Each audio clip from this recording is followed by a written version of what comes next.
आता लिहिताना काही जरा वेगळे वाटते, माझ्या लेखणीची ओळ तिळतिळाने तुटते.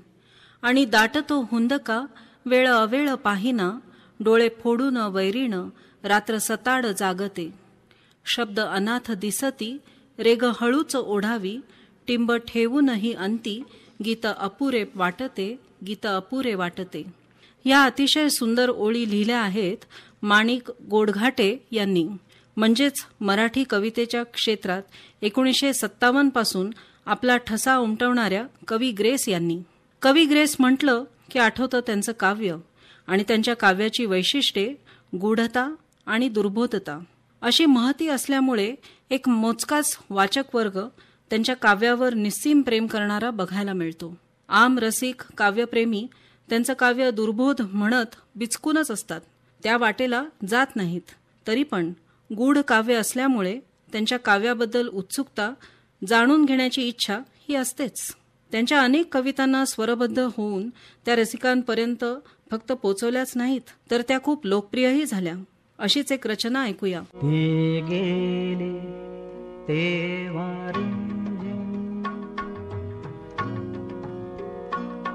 ते गेले तेव्हा रिमझिम पाऊसनी नादत होता. ते गेले तेव्हा रिमझिम पाऊसनी नादत होता. मेघात अडकली किरणे हा सूर्य सोडवित होता.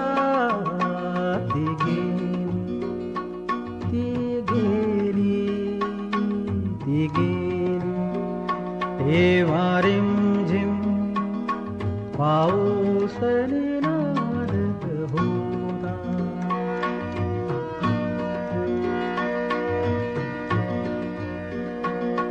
ती आई होती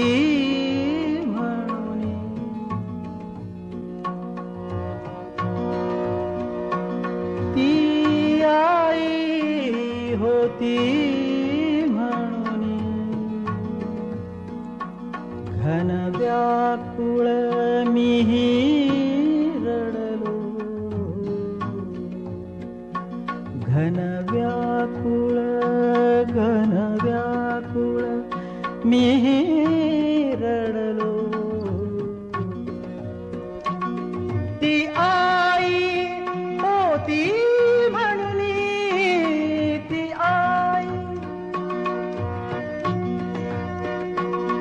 ती आई होती म्हणून घन व्याकुळ मीही रडलो. त्यावेळी वारा सावध, त्यावेळी वारा सावध पाचोळा उडवित होता.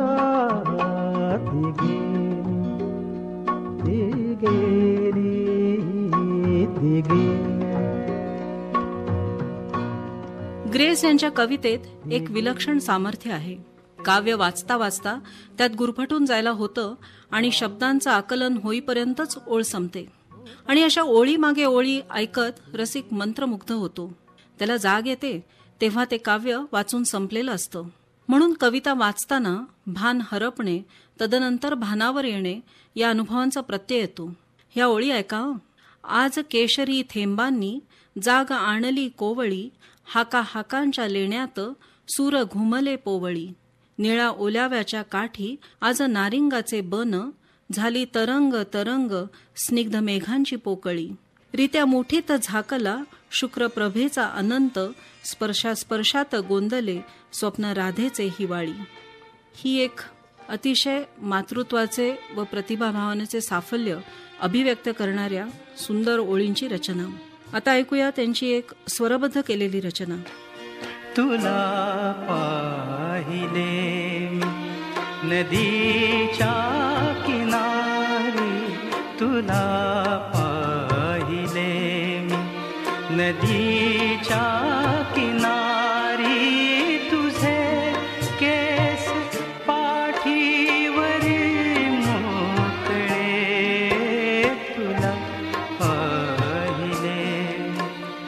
इथे दाट छाया तुनी रंग गळतात या वृक्षमाळेतले सावळे तुला पाहिले.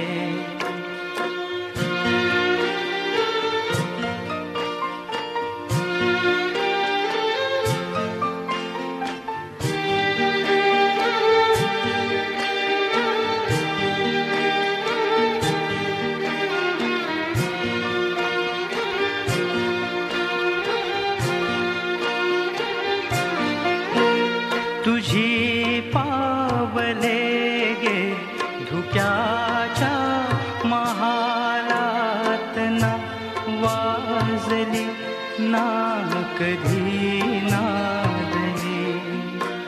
तुझी पावले गे धुक्याच्या महालात ना वाजली ना कधी नादली.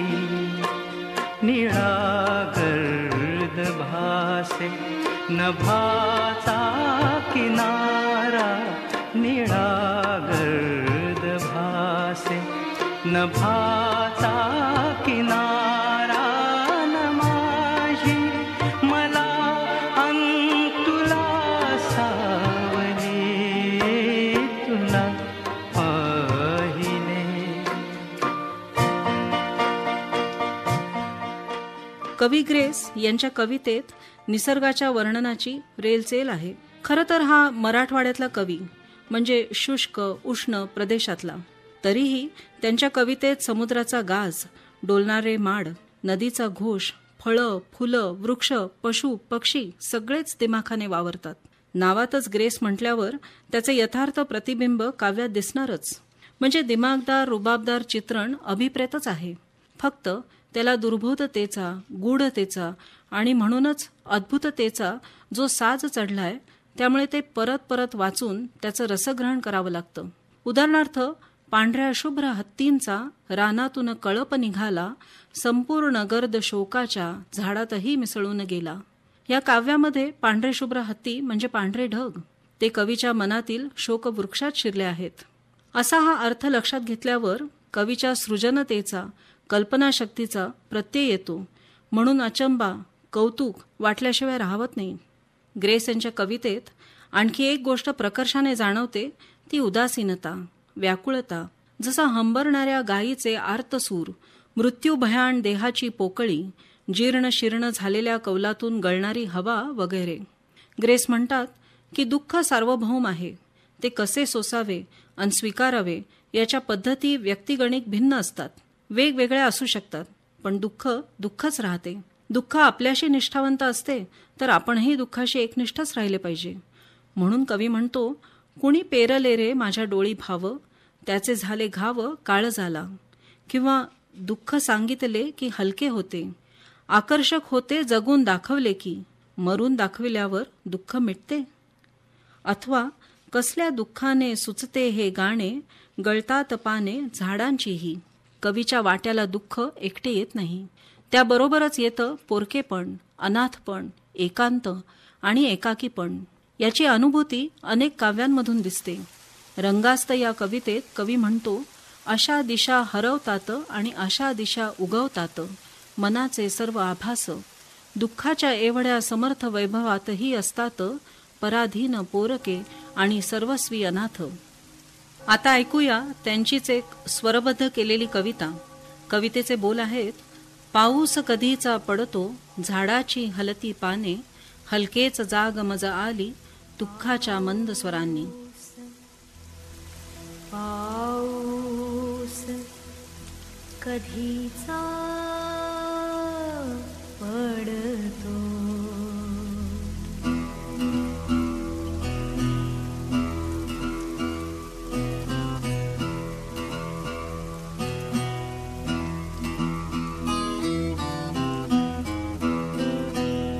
पाऊस कधीचा पडतो, झाडांची हलती पाने, हलकेच जाग मज आली, दुःखाच्या मंद सुरारे.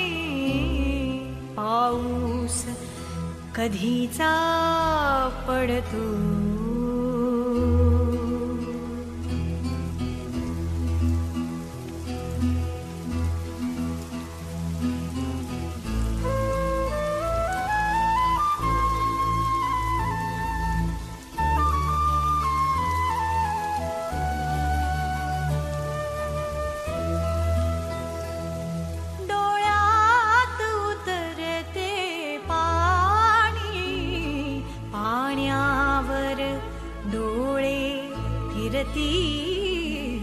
पाण्यावर डोळे फिरती.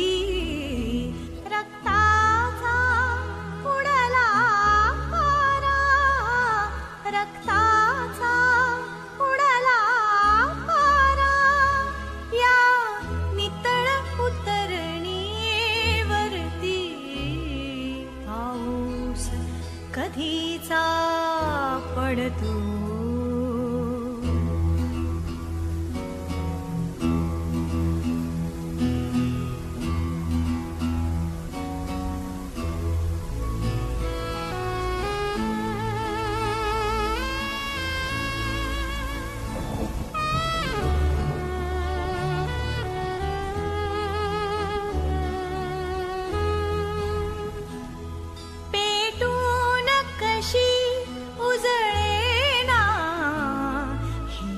शुभ्र फुलांची ज्वाला पेटून कशी उजळेना, ही शुभ्र फुलांची ज्वाला.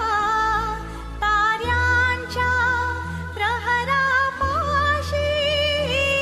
ताऱ्यांच्या प्रहरापाशी पाऊस असा कोसळला, पाऊस असा कोसळला. पाऊस कधीचा पडतो.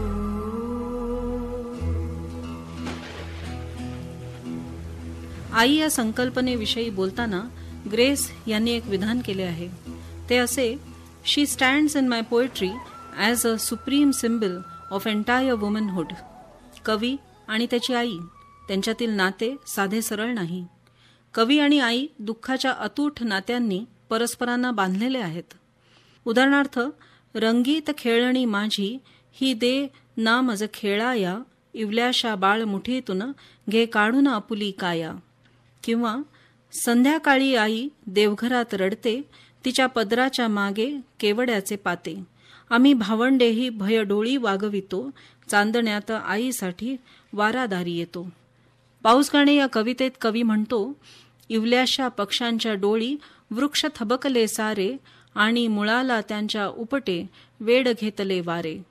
आईने जवळ घ्यावे ही साधी सरळ इच्छाही फलद्रूप होत नाही, तेव्हा कवी म्हणतो, ही नीज घेऊनी माझी हा वारा जातो कोठे, दगडाच्या भिंतींनाही हे दुःख वाटते मोठे.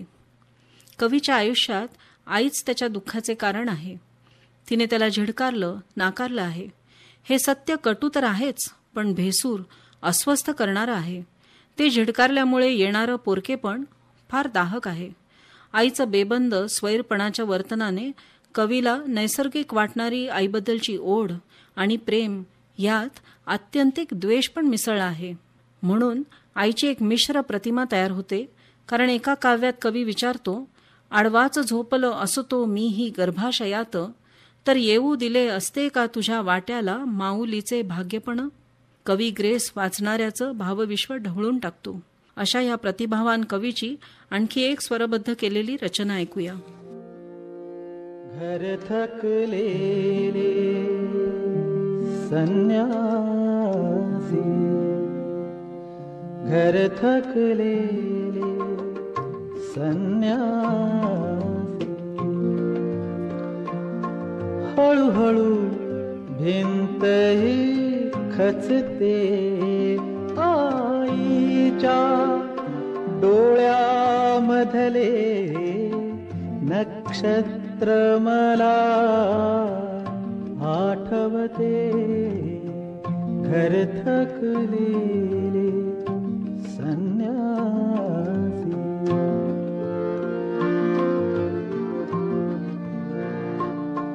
ती नवती संध्या मधुरा, ती नवती संध्या मधुरा, रखरखते ऊनच होते.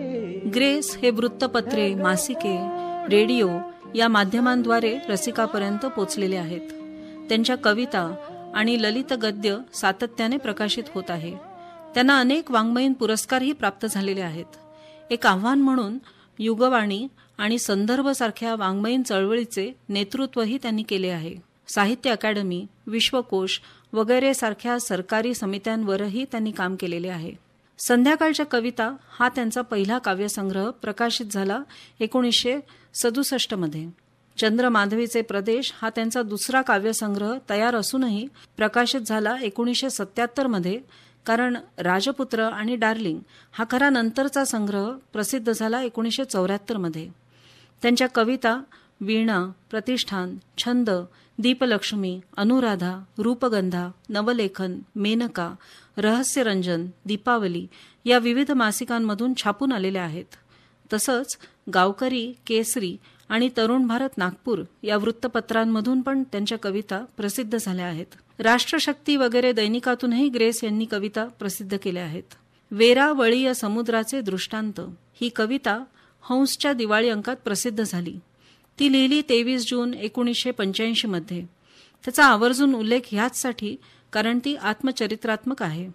त्यातली या ओळी: घोडदळ आले बाई घोडदळ आले, मागधीच्या दारातून राजा राणी गेले. सुन्या घरामध्ये आता मागधीची आई, मुद्दामच दडविते गर्भारशी बाई.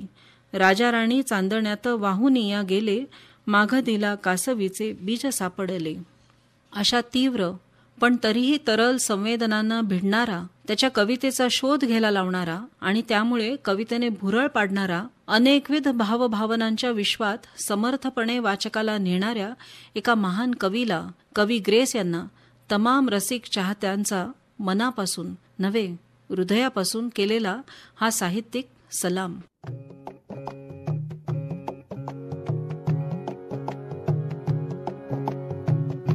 वाऱ्याने हलते रान,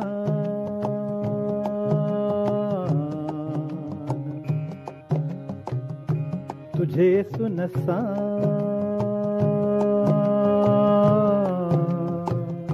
हृदय गहिवरले. वाऱ्याने हलते रान, तुझे सुनसान,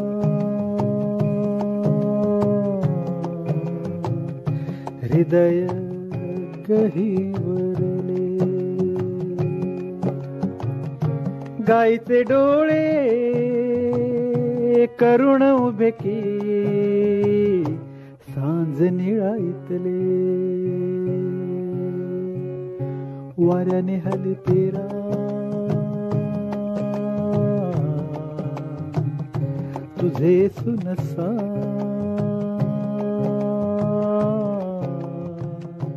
हृदय गहिवरले.